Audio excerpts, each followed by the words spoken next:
세 번째로 누림은 바로 예수님의 성품을 닮음으로 시작이 되는 것이죠. 회복된 관계는요, 누리게 되고요. 그리고 그 사람을 닮게 됩니다. 여러분, 예수님 여러분은 편하십니까? 아직도 어려우십니까? 보니까요, 신앙이요, 예수님이 편해져야지 신앙이 깊어지는 것 같아요. 신앙이라는 걸 어떤 분, 우리 지난주에 얘기했죠. 믿음은 뭐 하는 거다? 기대는 거다. 내가 하나님의 뜻 안에 있으면 정말 믿고 기댈 수 있는가? 하나님께 맡길 수 있는가가 되면 편해지는 것 같습니다. 그래서 많은 분들이 이제 기도를 뭐 영혼의 호흡으로만 이야기하지만 사실은 기도는 더 큰 의미가 있습니다. 바로 교제입니다. 하나님과의 솔직하게. 여러분, 어떤 기도가 능력 있는 기도 같습니까? 몇 시간에서 신목소리의 기도인 것 같습니까? 아니에요. 기도는 솔직 담백하고요. 그 기도한 내용을 신뢰한 기도가 능력의 기도입니다. 근데 기도가 어려워졌다. 바로 기도가 내 것을 얻는 수단이 되었기 때문에 기도가 되어지지 않고 기도를 해도 시원하지 않는 거예요. 여러분, 기도는 하나님의 사이클과 내 사이클을 맞추는 겁니다. 하나님의 뜻을 구하고 하나님 뜻이 이 땅에 임하게 하는 것이 기도의 능력이죠. 이미 저희 교인들은 잘 아시겠지만 우리가 예수님에 대한 이미지를 그려나갈 때 예수님의 십자가, 또 예수님의 팔에 못 박힌 그림들을 많이 봤을 겁니다. 그렇지만 예수님의 공생의 기간의 모습은 한결같이 유쾌하셨습니다. 여기 웃으시는 예수님의 모습이 보이는데요. 예수님 12 형제와 또한 난생 처음 만나는 사람들과 대화할 때도 소탈하셨습니다. 또 아이들이 왔을 때 아이들을, 관심 밖에 있는 아이들을 되게 친절하게 받아들였고 그들에게 이들을 영접한 것이 나를 영접한 거라고 변호까지도 하셨던 예수님입니다. 예수님은요, 오늘 저도 아침에 말씀 묵상하니까 바리새인과도 식사를 하셨다는 거예요. 우리는 우리 편이 아니면 이렇게 같이 식사하기도 힘들잖아요. 근데 예수님은 그들이 자신을 공격할 걸 알면서도 그 자리에 뭐예요? 들어가셨어요. 그러면서 그들을 뜯어고쳐야지가 아니라 들어주고 또 하나님의 이야기를 성의껏 이야기하시는 모습을 봤습니다. 예수님은 아마 이 생을 그냥 누리시면서 살았을 것 같아요. 하나님의 뜻이니까 우리 전번에 설교했던 것처럼 그 땅에 뿌려진 씨앗의 비유처럼 예수님은 뭐예요? 기회가 되는 대로 뿌리셨던 거예요. 나누셨던 것이죠. 예수님은 따뜻하셨습니다. 그리고 기쁨이 있는 잔치를 좋아하셨고 그분은 온유하고 겸손하셨습니다. 그래서 우리는 예수님을 믿을 만한 분이고 예수 믿는 사람은 뭐 해야 된다? 삶이 바뀔 뿐 아니라 표정도 부드러워야 합니다.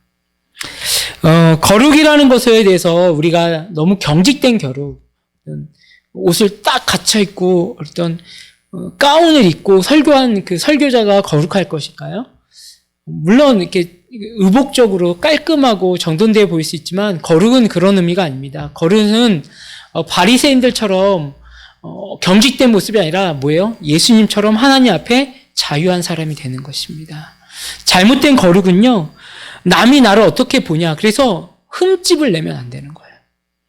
제가 사실은 개척하고 충격받고 너무 행복했던 게 뭐냐면, 여러분 얘기하면 웃으실 거예요.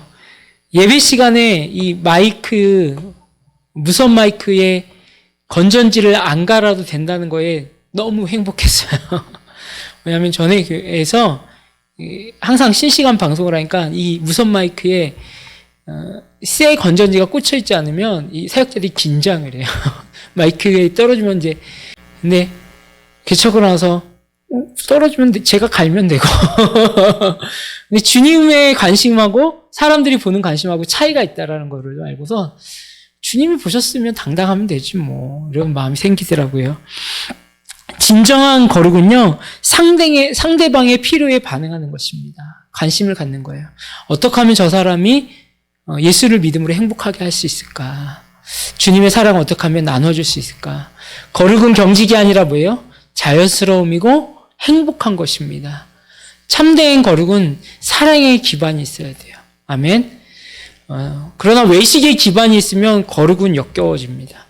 여러분의 거룩이 예수님을 닮았으면 좋겠습니다. 빌립보서 2장 13절은 거룩할 수 있는 이유에 대해서 우리에게 설명을 해주는데요. 같이 한번 읽어볼까요? 하나님은 여러분 안에서 활동하셔서 여러분으로 하여금 하나님을 기쁘게 해 드릴 것을 영원하게 하시고 실천하게 하시는 분입니다. 오늘 본문에서는 하나님께서는 어디에 계시다고요? 우리 안에 계셔서. 그리스도 안에 있는, 그리스도가 우리 안에 계시기 때문에 뭐예요? 하나님을 기쁘게 드릴 수 있는 일들을 실천할 수 있는 것이죠. 우리의 힘이 아니라 그분 안에, 그분이 주시는 기쁨이 있어서 성령님이 우리에게 내주함으로 인해서 우리 성도의 삶이 풍성해지는 것입니다. 우리 사람이 사람을 얼마나 감동시킬 수 있겠습니까? 그러나 성령이 주시는 뜻에 따라서 반응할 때 우리 안에 확장되고 삶이 열어져 보이는 것이죠. 우리 갈라디아서 2장 20절을 보겠습니다. 예전에 갈라디아서 2장 20절은 고난으로 가야 할 어떤 목표적인 말씀이었는데 다시 거룩함으로 보니까 이 갈라디아서 2장 20절이 우리가 살아갈 수 있는 힘을 주는 말씀이더라고요. 우리 같이 한번 읽어볼까요? 그리스도와 함께 십자가에 못 박혔습니다. 이제 살고 있는 것은 내가 아닙니다. 그리스도께서 내 안에 살고 계십니다. 내가 지금 육신 안에서 살고 있는 삶은 나를 사랑하셔서 나를 위하여 자기 몸을 내어주신 하나님의 아들을 믿는 믿음 안에서 살아가는 것입니다.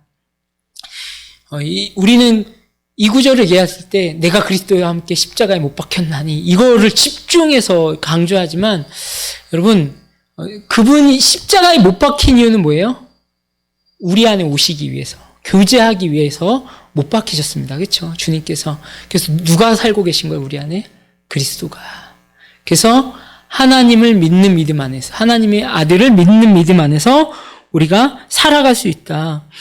그러나 우리가 주님의 성품에 대해서 우리가 주님의 성품이 뭐지? 이렇게 고민할 때가 있습니다. 그러나 사도 바울은 갈라디아서 말씀 중에서 성령의 은사 이꼴 예수님의 성품을 소개하고 있습니다.